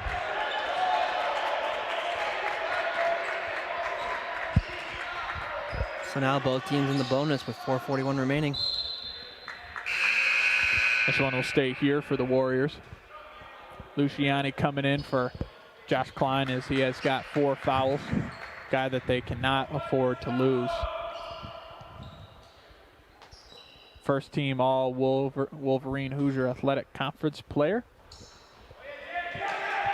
As the Warriors are going to look to steal this one on a fast break, and we're not quite done yet here, folks.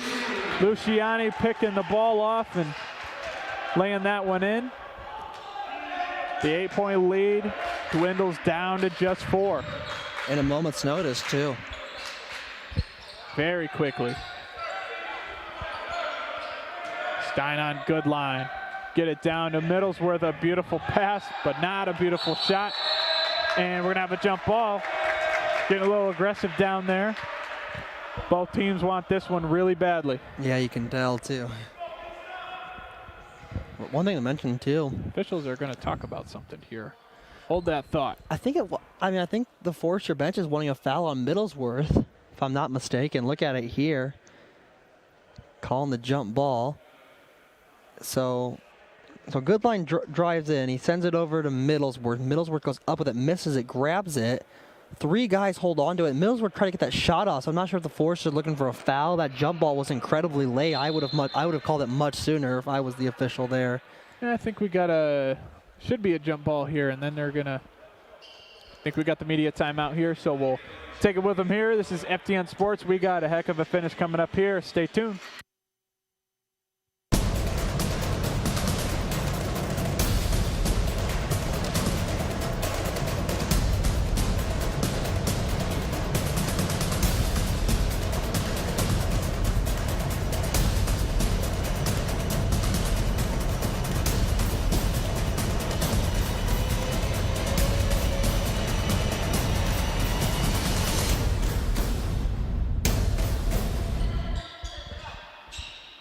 Looked like they did call a jump ball there.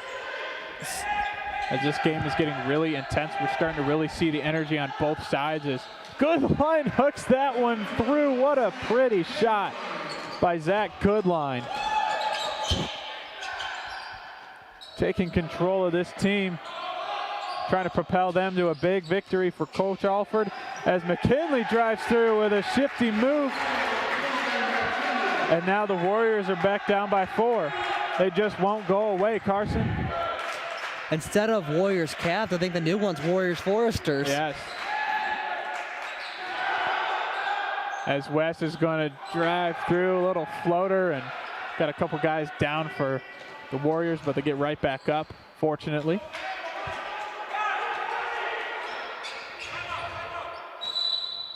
As McKinley is going to call out a timeout here.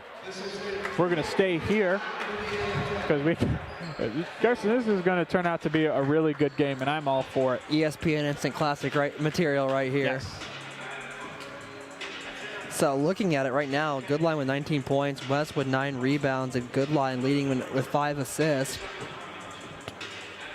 And one thing that's really important is that the Foresters, 22 bench points, that's come up crucial right now, but a combined 15 fouls so far. That's going to be the story of this last 3-12, Ryan. And most of those coming from Spencer Ballinger. This is his 3rd game back. And I mean, you look at it right here, he is hitting almost every shot from the free throw line. He's got 16 points tonight, 4 for 5 from the field, hitting a 3 here late in the game. Spencer Ballinger is very important to this program, and it shows. You have a guy like Ballinger, they could pick up a win against Mount Vernon on that buzzer beater that was right here in Platt Arena. Very important player.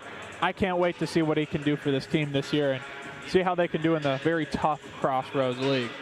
Yeah, like I said, that 4th place spot right below them is Mount Vernon, who they lost to. But maybe my dreams of a not the jinxer thing, but maybe my dreams of a Crossroads League home basketball game, playoff game, might come to fruition this year. Now, Carson, you always call me out for the broadcaster jinx, and I've been trying to do a better job here. I know. So I'm sorry. You got to take your own advice here. I know. I'm really bad at that, to be fair. A man can dream. Can I just say that? Yes. Both teams dreaming for a victory here tonight. Perez is going to get an open 3 and just misses that one. Huge miss there. Yes, it is a very huge miss there, Carson. As the Foresters now again are going to settle down and wait for a good shot. Took that time off of the shot clock as much as they can. Middlesworth will drive, pick up his own rebound, get fouled, and Warriors did not want to foul that guy right there, as he's just under 90% at the line here this season, but tonight he has missed one.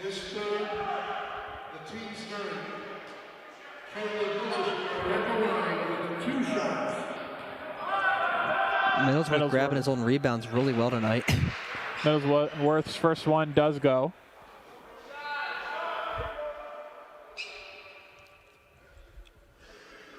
Middlesworth gonna get a second one here.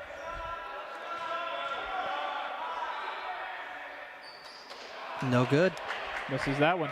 See, I didn't jinx it. That wasn't my fault. I know. I was about to say, I was going to mention the Foresters are 75% from the line. I was like, I'm not going to say it yet. That one's going to go through a tough bucket from the Warriors there. And Huntington again going to slow it down here. Maybe the Warriors might come out with a press or something to help stop that, but not yet. Still one possession. That one, it's going to stay here. That was a foul. I believe, maybe not. I think it was just out of bounds. I saw the official flashing 20 at the score table, so I wasn't sure. I think for the shot clock.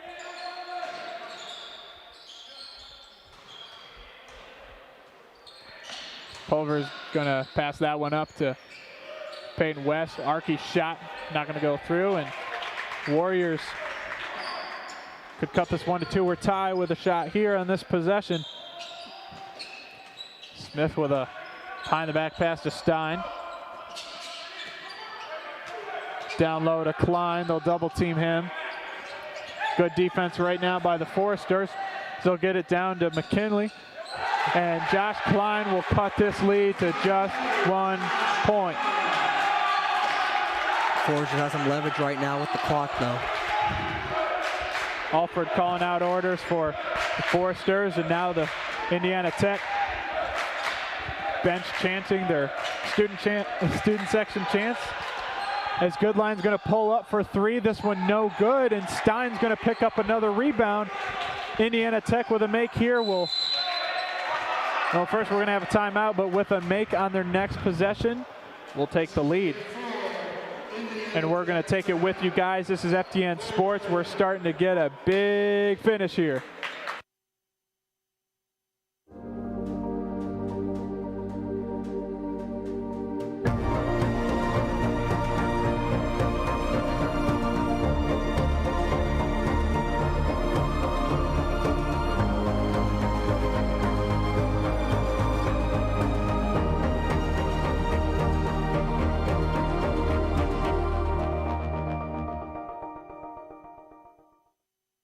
This is how we like to do it.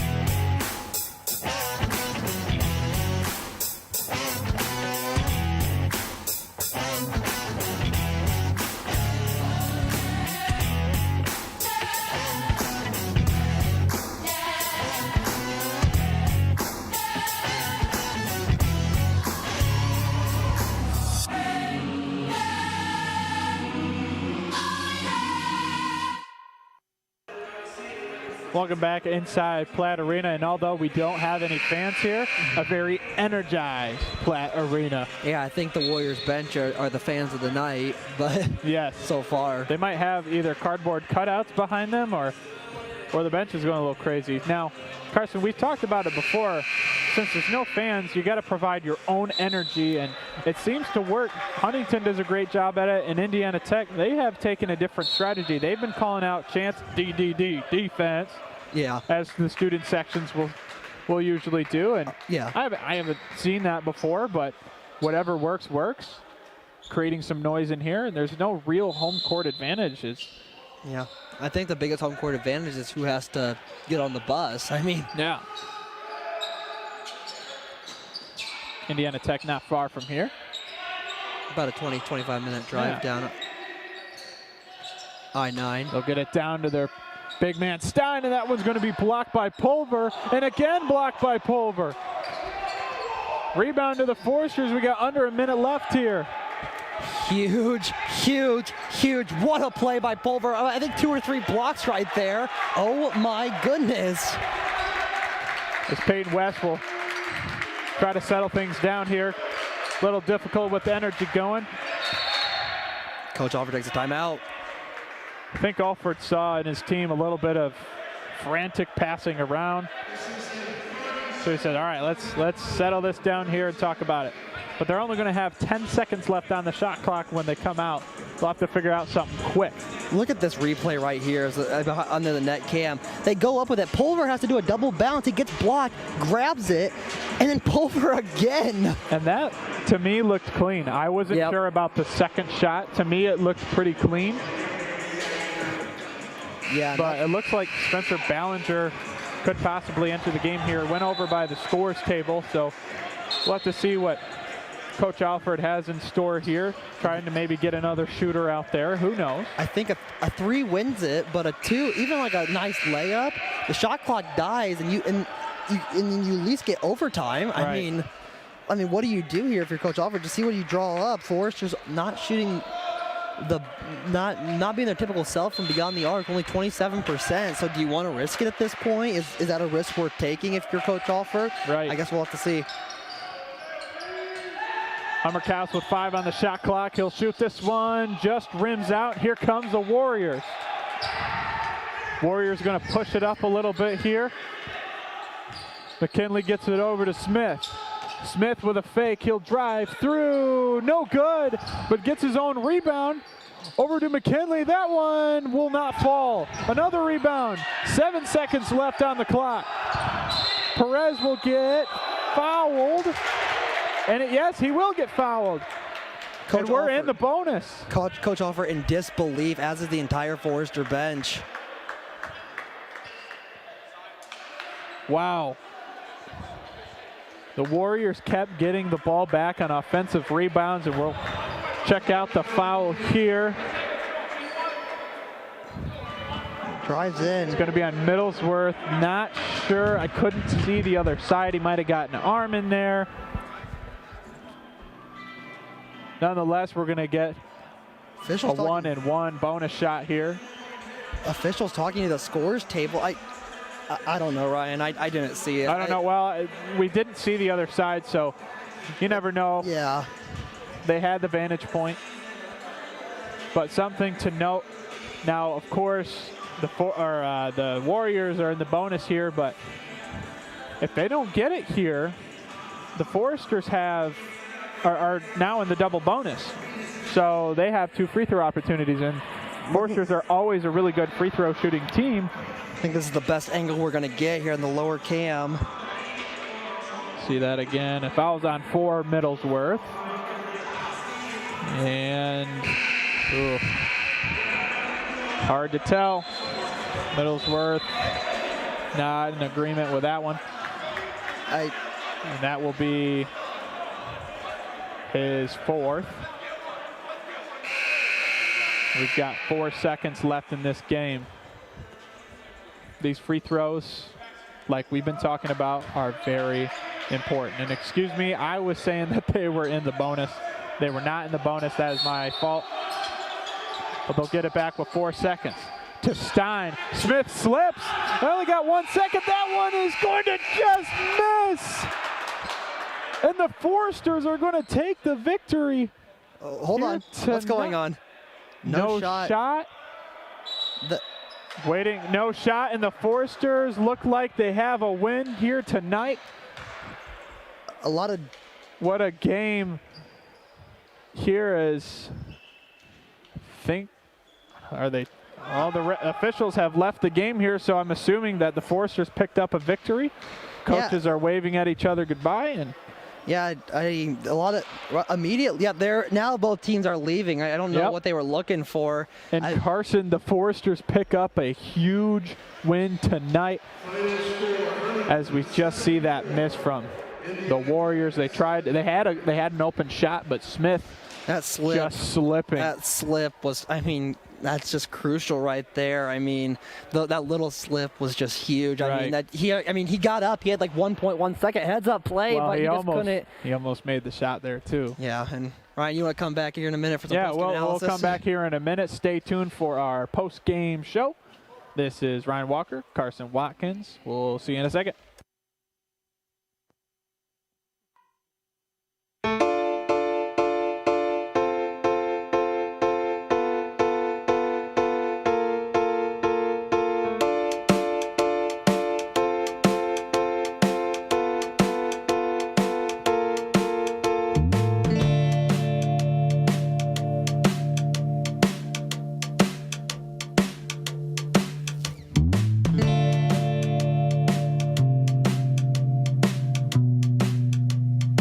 As the owner of JJ's, I invite you to visit one of our 7 BP convenience stores.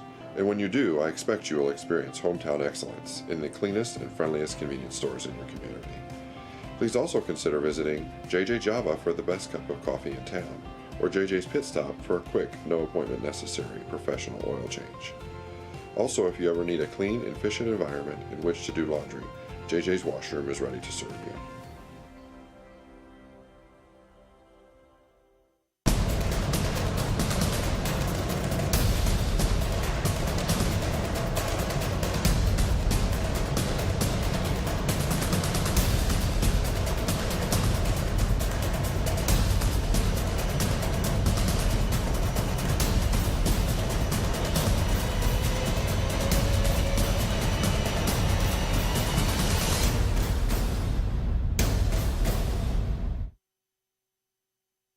Bippa State Bank is a cornerstone of the community. Our banking building blocks were assembled in 1911 and haven't differed much since then. We still stay true to our local roots, aiming to support, uplift, and celebrate the citizens and businesses of Huntington. As proud lenders to and patrons of our local businesses, we make our community an even more prosperous place. And when you support local banking, you play an important role in Huntington's success stories. No matter what financial products you may need, your business is an invaluable opportunity for us to strengthen our relationship with Huntington, which we're fortunate enough to call home. Bippa State Bank is banking at its best. We believe in community banking.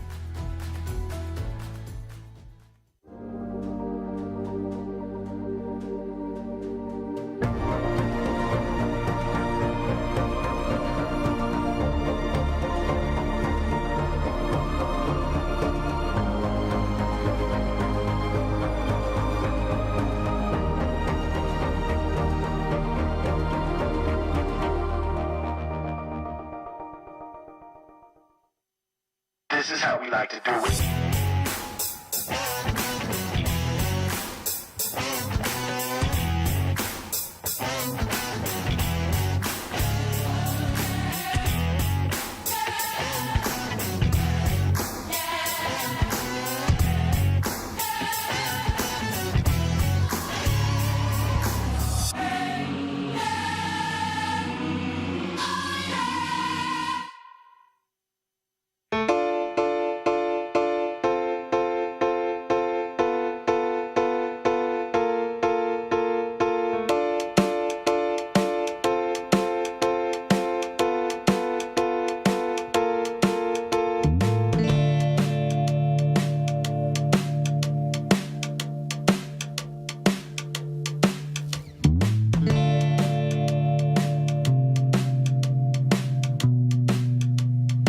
As the owner of JJ's, I invite you to visit one of our 7 BP convenience stores. And when you do, I expect you will experience hometown excellence in the cleanest and friendliest convenience stores in your community.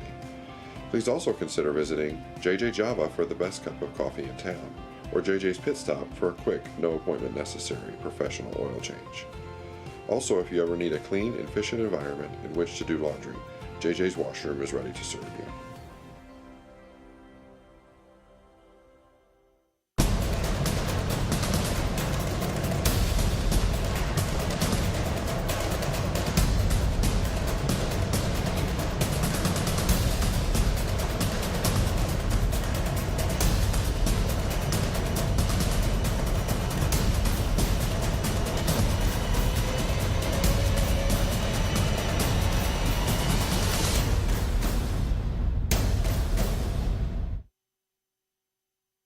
Bippa State Bank is a cornerstone of the community. Our banking building blocks were assembled in 1911 and haven't differed much since then. We still stay true to our local roots, aiming to support, uplift, and celebrate the citizens and businesses of Huntington. As proud lenders to and patrons of our local businesses, we make our community an even more prosperous place. And when you support local banking, you play an important role in Huntington's success stories. No matter what financial products you may need, your business is an invaluable opportunity for us to strengthen our relationship with Huntington, which we're fortunate enough to call home. Bippa State Bank is banking at its best. We believe in community banking.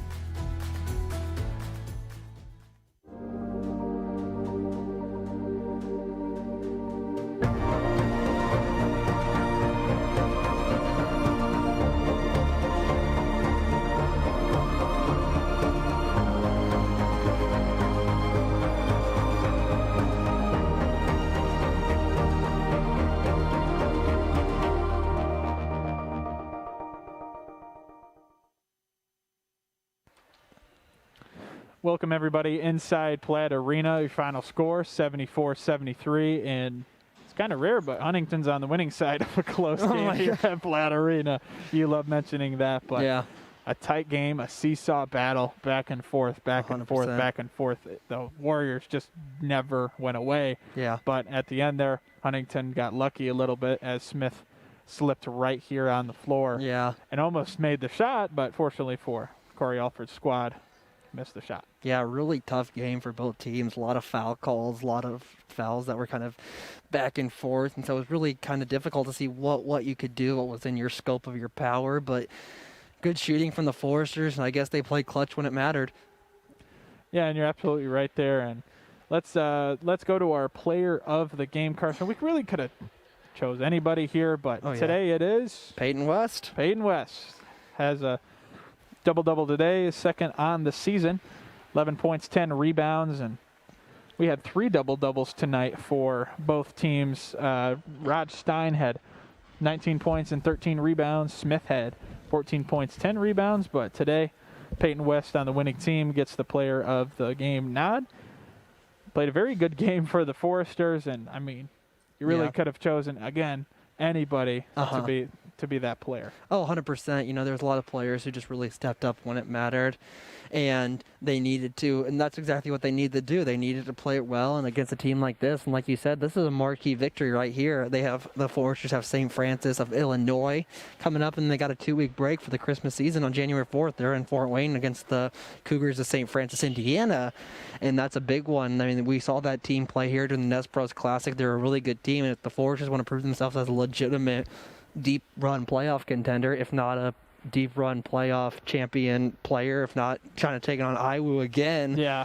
And that's a game that you need to win. You need to win those games again. And then that's going to be a really rough stretch there for the Foresters. Is Mount Vernon, it's on the road, St. Francis, Taylor, Indiana Wesleyan again after the 2-week break. It's just like uppercut, side punch for the Foresters. But if they want to prove themselves as legitimate, I mean, they're going to have to grab a few wins there, and it's going to be interesting to see how they do that. Right, and you keep mentioning our Christmas break coming up. Well, the Foresters don't have much of a break in the schedule coming up here. As you mentioned, all these tough teams in the Crossroads League. It's not an easy go around any given night in this league. But a guy I kind of wanted to talk about is a guy that hasn't played a home game since last season, and that's who just hit that 3 right there, Spencer Ballinger, providing 16 points and very important minutes for the Foresters, who got into foul trouble pretty early there. Yeah, it was. And I said, there was 22 fouls in the first half. I think about another 15 or so in the second. I think about 18, actually, if my math is correct. And